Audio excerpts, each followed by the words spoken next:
नमस्ते। यदि आप हमारे चैनल पर पहली बार आए हैं तो चैनल को सब्सक्राइब करना ना भूलें। एक सवाल जो अक्सर उठता है वो ये है कि जो हमारा प्राचीन साहित्य है उसे आज की पीढ़ी के लिए दिलचस्प और रेलेवेंट कैसे बनाया जाए। ये एक बहुत बड़ी चुनौती है ना, तो इसका कोई हल है क्या? हाँ, बिल्कुल है। और इसी सवाल का एक शानदार जवाब है डॉक्टर राजकुमार का प्रोजेक्ट ईशः कुत्र हस्ति, यानी ईश्वर कहाँ है। ईश्वर, ये शब्द सुनते ही हमारे मन में क्या आता है? मंदिर, मूर्तियां, पूजा पाठ? आज हम एक ऐसी कविता देखने वाले हैं जो इन सब पर एक बड़ा सवाल उठाती है। ये कविता है नोबेल पुरस्कार विजेता रविंद्रनाथ टैगोर की, और यकीन मानिए ये पवित्रता के बारे में हमारी सोच को पूरी तरह से बदल सकती है। तो सवाल ये है कि हम भगवान को ढूंढते कहाँ हैं, है ना? ये एक ऐसा सवाल है जो हम सबने कभी ना कभी खुद से पूछा ही होगा, और ज्यादातर जवाब हमें एक ही जगह ले जाते हैं, किसी भव्य मंदिर में या किसी शांत पूजा की जगह पर। हाँ, तो ईश्वर की खोज की तस्वीर कुछ ऐसी ही बनती है हमारे दिमाग में, है ना? सोचिए, मंदिर की शांति, हाथ में माला और बैकग्राउंड में कोई भक्ति गीत, एकदम यही इमेज आती है। और मजे की बात यह है कि कविता की शुरुआत भी ठीक यहीं से होती है। एक अंधेरा मंदिर, दरवाजे बंद, और अंदर कोई है जो पूरी दुनिया से कटकर अकेले पूजा कर रहा है। मतलब एकदम एकांत वाली भक्ति का सीन है। लेकिन बस यहीं पर कवि एक बहुत बड़ा ट्विस्ट लाते हैं। वो इस पूरी इमेज को, इस शांत भक्ति की धारणा को तोड़ देते हैं। वो सीधे सीधे इस आइडिया पर ही सवाल उठा देते हैं कि क्या भगवान सच में अकेलेपन में मिलते हैं। और ये कविता का सबसे, कह सकते हैं, चौंकाने वाला पल है। कवि का संदेश एकदम बोल्ड और क्लियर है।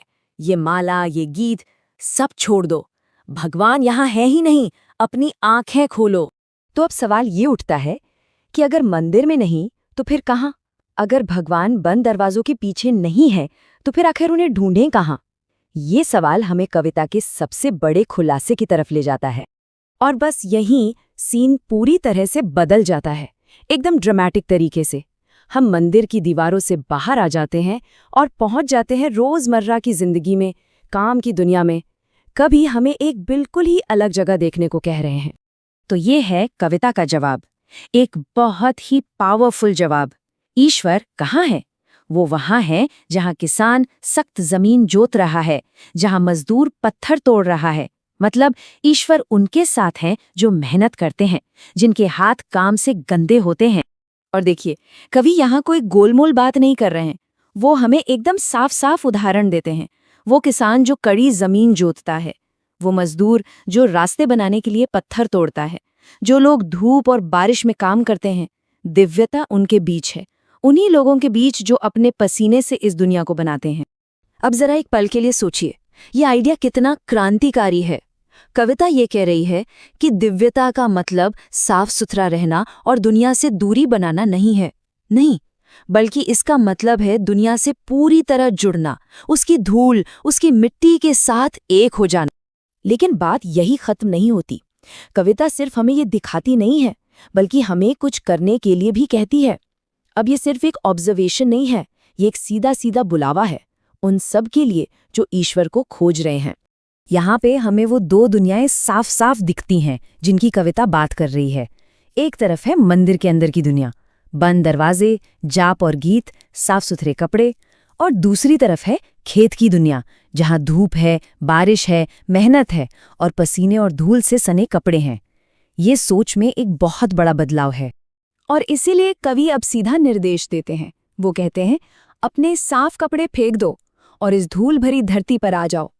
ये एक तरह का आह्वान है कि हम दिखावे और अलगाव को छोड़ें और जिंदगी की असली कच्ची हकीकत को अपनाएं। कविता में एक बहुत ही खूबसूरत संस्कृत शब्द इस्तेमाल हुआ है, पानसुर भूमिम। इसका मतलब है धूल भरी धरती, लेकिन यहाँ इसका मतलब सिर्फ मिट्टी नहीं है। कवि इस शब्द को एक नया अर्थ दे रहे हैं। ये वो जमीन है जहाँ असली काम होता है, जहाँ मेहनत होती है, और इसीलिए यही सबसे पवित्र भूमि। तो फिर इस पूरी कविता का निचोड़ क्या है? इसका असली मैसेज क्या है?